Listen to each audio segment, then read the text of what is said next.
different altitudes, then adding a squeeze shot of nitrous. There's only one thing left for the Cadillac, and that's to add boost from a single turbo. In this video, we're gonna do just that. With a Super Richie homemade turbo kit, we have a 62mm precision turbo. I've got no intercooler. All we have is a blow-through CSU carburetor. We got boost into the carburetor. Let's turbo that Cadillac.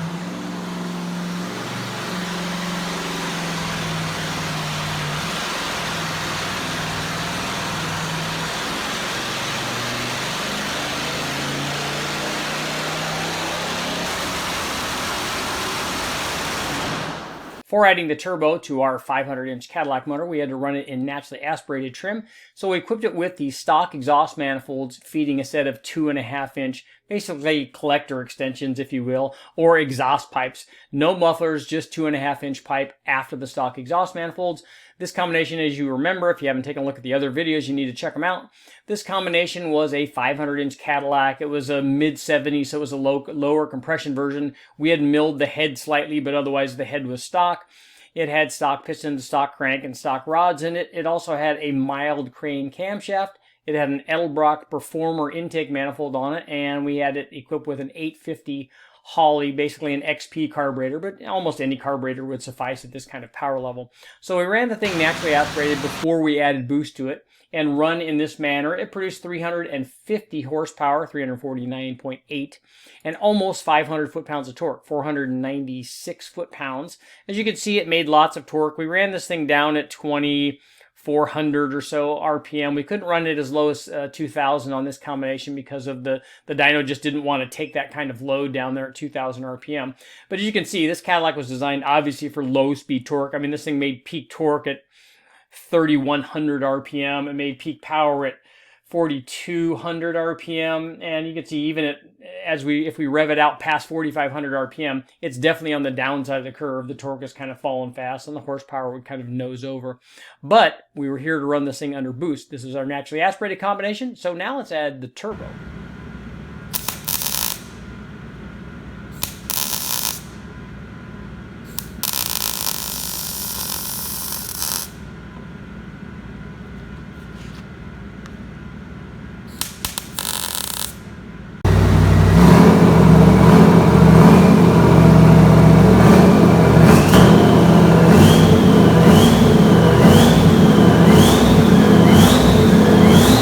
Install our turbo kit on the Cadillac, we remove the driver's side exhaust manifold, retain the passenger side, installed another passenger side, replaced the Holley with a CSU blow-through carb, retarded the timing, installed our custom Y pipe and a 62mm turbo with Turbo Smart wastegates and a blow-off valve, then added boost.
After running our 500-inch Cadillac naturally aspirated, it was time to add boost. As you can see from the video, we installed all of the stuff, and basically I ran it with stock exhaust manifolds. What we did was take two passenger side exhaust manifolds, one facing back and then one facing forward, and I just configured them with by welding up pipes to attach to a crossover tube that I have that I've used on basically everything. We used it on the Buick, I've used it on big block Chevys, we've used it on all kinds of stuff, even a 5-liter Mustang.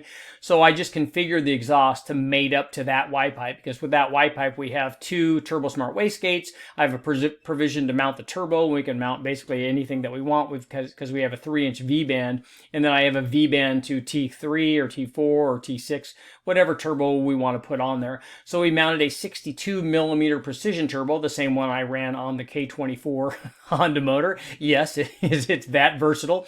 So here's what happened when we ran, and I ran it also with no intercooler. We ran it on pump gas.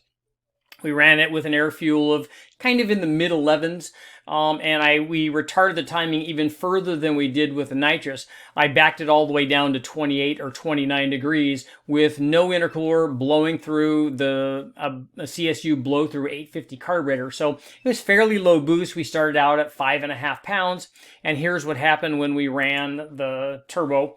You can see we picked up about 100 horsepower. We were up to from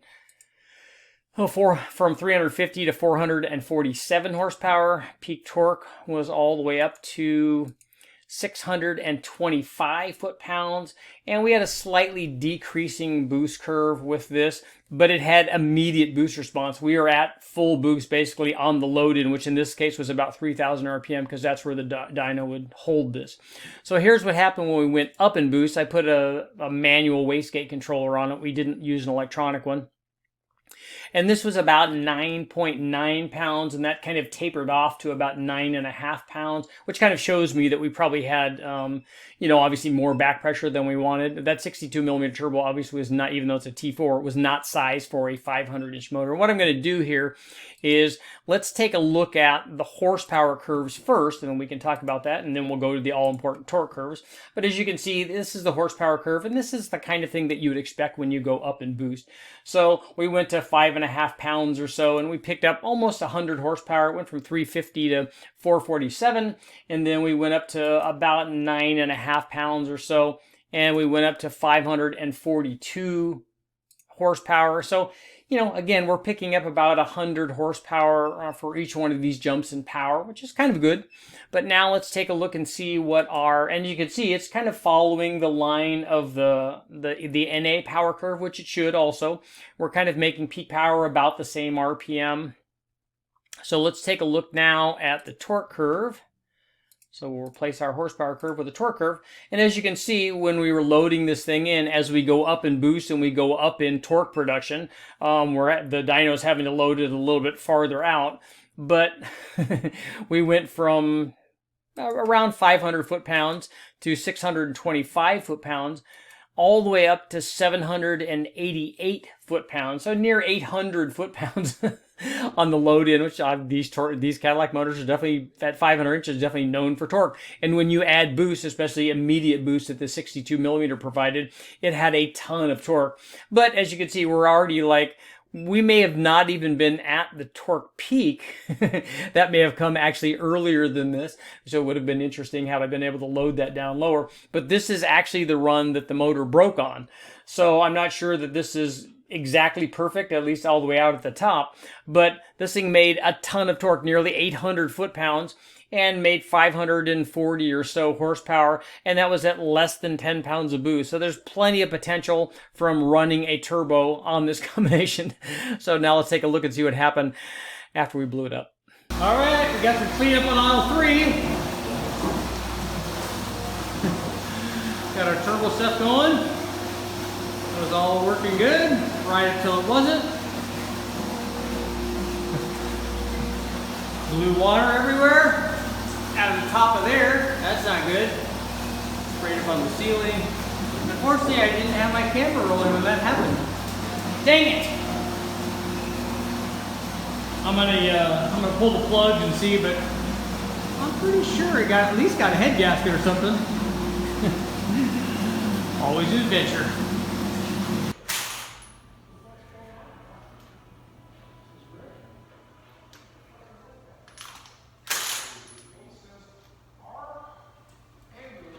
Oh, that's not good.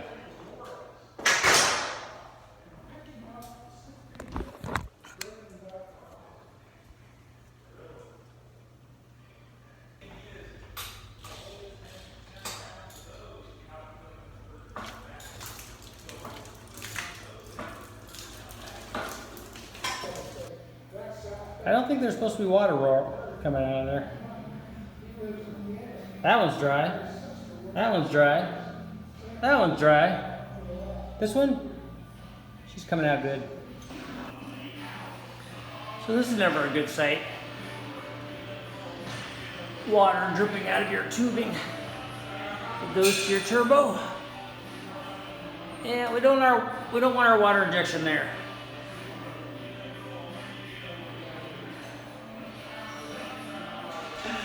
Okay guys, I can't help but be disappointed. I hate blowing motors up when I'm not trying to. Sometimes I really like blowing them up, but not in the case of our Cadillac. I sure thought this thing would survive. I mean, it's gone through heck.